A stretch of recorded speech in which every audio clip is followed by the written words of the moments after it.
नमस्कार दोस्तों, अगर स्टोरी अच्छी लगेगी तो मेरे प्यारे दोस्तों चैनल को सब्सक्राइब जरूर कर देना। दोस्तों, भारत एक बहुत ही प्यारा देश है और यहाँ आपको हजारों लव स्टोरीज देखने, पढ़ने या सुनने को मिलेंगी जिनमें कुछ काल्पनिक होगा, कुछ पौराणिक होगा तो कुछ सच्चा भी होगा। तो आइए देखते हैं, ऐसी है एक सच्ची प्रेम कहानी। दोस्तों, अगर चैनल को सब्सक्राइब नहीं किया है तो चैनल को सब्सक्राइब जरूर कर देना। एक दिन एक युवा और एक लड़की में प्यार हो गया, लेकिन लड़का एक गरीब परिवार से आया था। इस बात से लड़की के माता पिता भी खुश नहीं थे। इसलिए लड़के ने निर्णय लिया कि वह न केवल लड़की को अपनी पत्नी को स्वीकार करना चाहती है, बल्कि उसके माता पिता को भी समझाकर अपने माता पिता की तरह स्वीकार करना चाहती है। समय के साथ माता पिता ने देखा कि वह एक अच्छा आदमी था और उसकी बेटी हर तरह से उपयुक्त थी। लेकिन एक और समस्या थी, वह आदमी एक सैनिक था। जल्द ही युद्ध समाप्त हो गया और उसे 1 वर्ष के लिए विदेश भेजा जा रहा था। उसके जाने से 1 हफ्ते पहले आदमी ने अपने दर्द के बल पर बैठकर अपने दोस्त से पूछा, मुझसे शादी करोगी? दोस्त की आंखों में खुशी के फूल आ गए। उसने एक दूसरे को आंख मारी और कहा, हाँ, और वे एक दूसरे के गले लग गए। उन्होंने इस बात पर सहमति जताई कि जब वह 1 साल बाद वापस आएंगे तो वे शादी कर लेंगे। लेकिन एक बड़ी त्रासदी हुई। उनके जाने के कुछ दिन बाद लड़की का एक बड़ा एक्सीडेंट हो गया।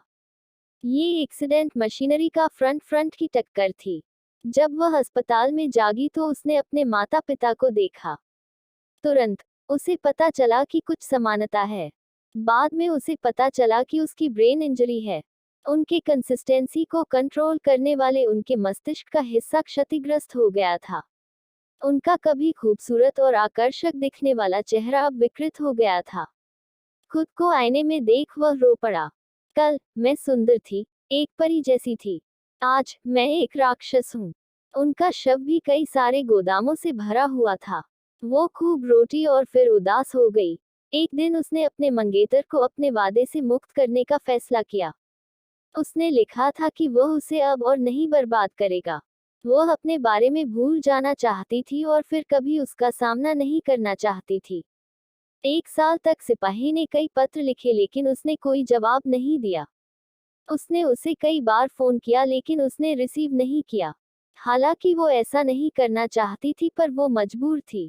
1 साल बीत गया। एक दिन अचानक माँ अपने कमरे में चली गई और उससे कहा, वह युद्ध वापस आ गया है। लड़की चिल्लाई, नहीं, कृपया उसे मेरे बारे में मत बताओ। उसे मत बताओ कि मैं यहाँ हूँ। माँ ने कहा, उसकी शादी हो रही है और तुमने अपनी शादी का निमंत्रण भेजा है। लड़की का दिल बैठ गया। उसने चेतावनी दी कि वह अब भी उससे प्यार करती है लेकिन अब उसे भूल जाओगी। बड़े दुख के साथ उसने शादी का संकेत दिया और फिर उसने उस पर अपना नाम देखा। उसे कुछ भी समझ नहीं आ रहा था। उसने उलझन में पूछा, यह क्या है? हाल ही में युवा फूल प्लांट लेकर उनके कमरे में प्लेसमेंट हुआ। वह उसके पास बैठ गया और पूछा, क्या तुम मुझसे शादी करोगी? लड़की ने अपना चेहरा अपने हाथों से ढांक लिया और कहा, मैं तुमसे प्यार करती हूँ।